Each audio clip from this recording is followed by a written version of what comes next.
Hello friends, Panda official 95 ચેનલમાં તમારું સ્વાગત છે. તો આજે આપણે એ શીખશું કે મોટરમાં બેરિંગ કઈ રીતે લગાવવું. જુઓ, આ આપણી નાની મોટર છે, એમાં આપણે બેરિંગ લગાવવાના જ છે. તો બેરિંગ જો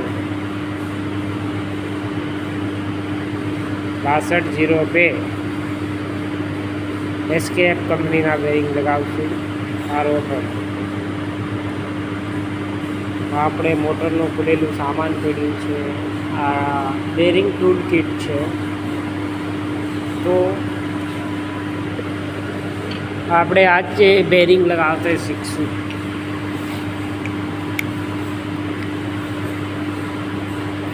જો આ રીતની કીટ બનાવી દેવાની લખેલું કોઈ પણ બેરિંગ